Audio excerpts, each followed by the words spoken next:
Jumpa lagi, Kisanak. Pemerintah melalui Menteri Koordinator Politik dan Keamanan Mahfud MD secara resmi mengumumkan larangan kegiatan dan penggunaan simbol organisasi FPI. Keputusan itu diambil berdasarkan surat keputusan bersama beberapa kementerian dan lembaga negara. Keputusan Mahkamah Konstitusi juga memperkuat larangan pada ormas yang bertentangan dengan dasar negara, suka sweeping, dan main laskar-laskaran.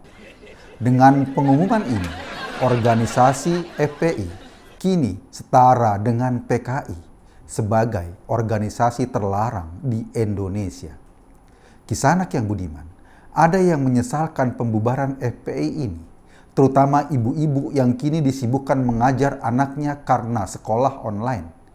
Ibu-ibu ini tidak bisa lagi mengancam anaknya yang malas belajar. Kalau mereka malas belajar, besarnya akan jadi laskar.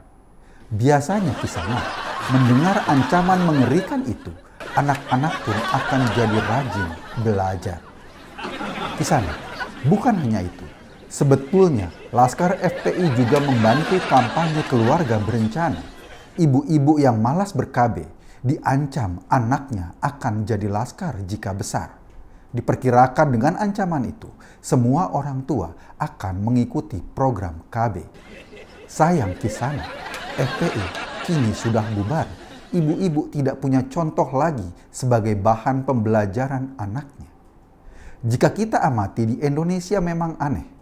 Presiden beragama Islam, wapresnya ulama, Kapolri, Panglima TNI, Jaksa Agung, Ketua MPR dan DPR, semuanya Muslim. Sebagian besar gubernur, wali kota, atau bupati juga Muslim. Tapi entah mengapa Kisanak ada organisasi bernama Front Pembela Islam. Mereka mau membela Islam dari siapa?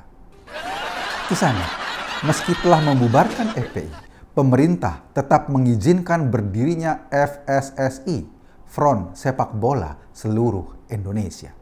Kisanak yang budiman, dalam kondisi yang lain, Pengadilan Negeri Jakarta Selatan mengabulkan gugatan pra-peradilan SP3 kasus Chat Mesum yang melibatkan terduga imam besar FPI Rizik dan Firsa, seorang perempuan tanpa pasangan. Dengan keputusan tersebut, polisi akan membuka kembali penyidikan kasus Chat Mesum. Pada saat yang tidak terlalu jauh, FPI juga mendapat surat somasi dari PT PN8 karena menggunakan tanah HGU milik perusahaan itu di wilayah Megamendung, Puncak, Jawa Barat. Di atas tanah seluas 30 hektar lebih, Rizik mendirikan bangunan yang disebutnya sebagai markas. Pengacara Rizik berkilah, mereka mendirikan bangunan di sana karena ada tanah terlantar.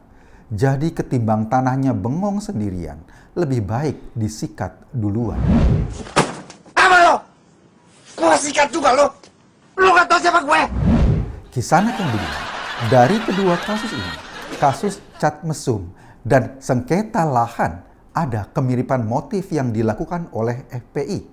Mereka suka menyerobot sesuatu yang terlantar. Baik lahan terlantar selebar 30 hektar atau lahan terlantar lain dengan ukuran sangat minimalis. Kondisi ini juga bisa menjadi pelajaran bagi para cowok yang kurang perhatian sama ceweknya. Jika ceweknya sampai terlantar, beresiko diserobot FPI.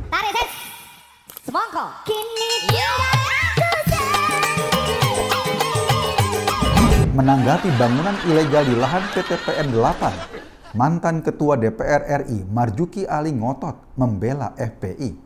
Menurut Marzuki, mestinya pemerintah membiarkan saja lahan tersebut diserobot orang. Padahal Kisanak, kita tahu daerah Megamendung Puncak adalah daerah resapan air. Jadi tidak bisa sembarangan mendirikan bangunan karena akan mengganggu ekosistem alam dan menyebabkan banjir. Kita usulkan, jika Marzuki Ali mau membantu penyediaan lahan buat FPI, kenapa dia tidak mengusulkan saja digunakan Wisma Atlet Hambalang yang sampai saat ini mangkrak? Tapi Kisanak, Mungkin Marjuki trauma mendengar nama Wisma Hambalang itu. Pasalnya, wisma tersebut mirip rumah hantu. Sudah memakan korban banyak pada Partai Demokrat. Memang agak aneh perilaku FPI menyerobot tanah yang bukan miliknya untuk didirikan bangunan markas. Bangunan itu sendiri dipastikan tidak memiliki IMB. Pasalnya, FPI adalah organisasi yang paling getol mempermasalahkan IMB pembangunan gereja. Dan kali ini, mereka bukan saja tidak punya IMB, tetapi juga membangun di tanah orang. Kisah anak yang budiman. Menjelang akhir tahun, kita tutup berita ini dengan sebuah pantun. Kalau ada sumur di ladang, bolehlah kita menumpang mandi. Tidak lupa menggosok gigi. Habis mandi, kutolong ibu membersihkan tempat tidurku. Anda sedang berada di channel paling update seangkasa raya. Kepada para laskar, lemesin aja belum? Terima kasih.